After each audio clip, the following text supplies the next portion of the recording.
In this video, we'll look at a couple examples with algebraically defined sequences. So our problem here says find the first three terms and the 100th term. So for part A, we have the sequence a sub n equals 2n minus 1.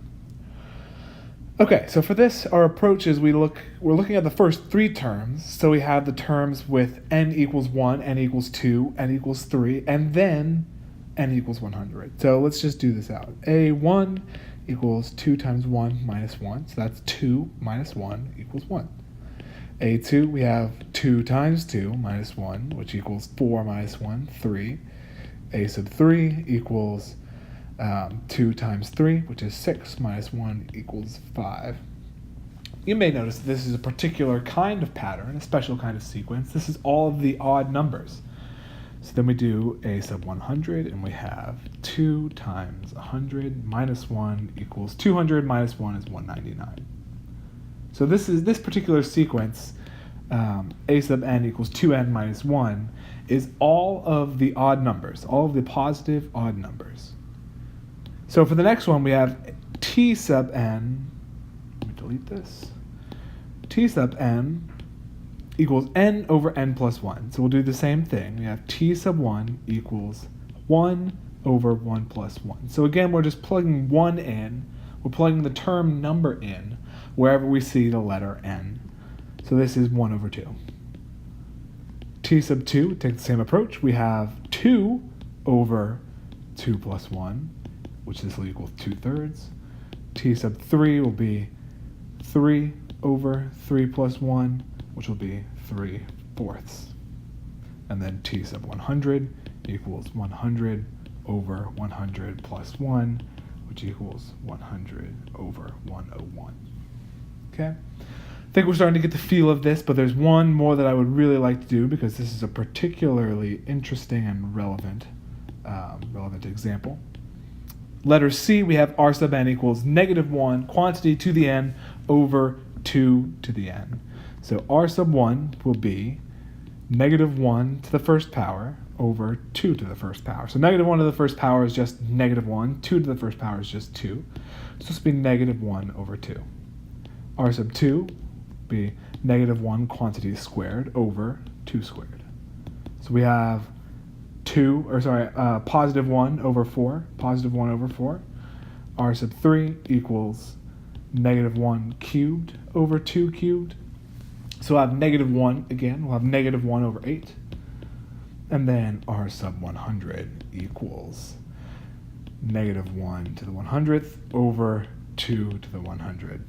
I'm not going to compute this one. Kind of my primary concern is that you notice that when we have this -1 raised to the n, we have alternating signs. This is a negative, this is an implicit positive, another negative, and implicit positive. So this is an important thing to notice because one next thing we'll look at coming up with the name of a sequence by looking at its terms.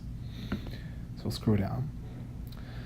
Next one, find the nth term of the sequence, -2, 4, -8, 16, and -32, etc. and so forth.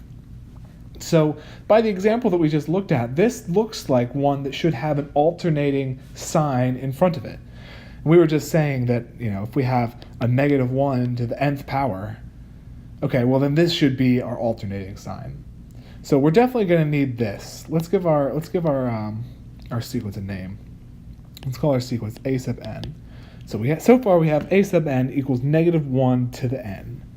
And we've got 2, 4, 8, 16, 32, and we can just see that those are powers of 2. So 2 is 2 to the first, 4 is 2 squared, 8 is 2 cubed. So those are actually going nicely with 2 to the first, 2 squared, 2 cubed, 2 to the fourth, etc. These are actually very nicely going with the term numbers of the sequence, 1, 2, 3, 4. So with that in mind, we'll write down 2 to the n. So we've got this idea for our sequence, but let's check it just to be sure, because sometimes we can end up with something that's a little funny. If we have a sub n, or a sub 1, that would give us -1 to the first power times times 2 to the first power, and that's negative 1 times 2, so we get negative 2. So far, so good. A sub 2 gives us negative 1 squared times 2 squared, which that should just be positive 4, and a sub 3 gives us negative 1 cubed times 2 cubed, and that gives us negative 8. So I think now that we've got 3 correct terms, that this is the right idea. Before I end the video, I do want to point out that we could have something maybe like, let me just scroll down a little bit, like a sub n equals negative 1 to the n plus 1 times 2 to the n. Any guesses what this does for our sequence? In this case, we'll alternate our sign the opposite way. So if we start with a sub 1, we'll have negative 1 to the 1 plus 1 times 2 to the first power. So 1 plus 1 is 2, so we have negative 1 squared, which is 1 times 2. And we could do the same thing. But the point that I'm trying to make here, is that this will give us alternating signs in front of our sequence term. So I'll just do this last one, 3 plus 1, 2 cubed, so we have positive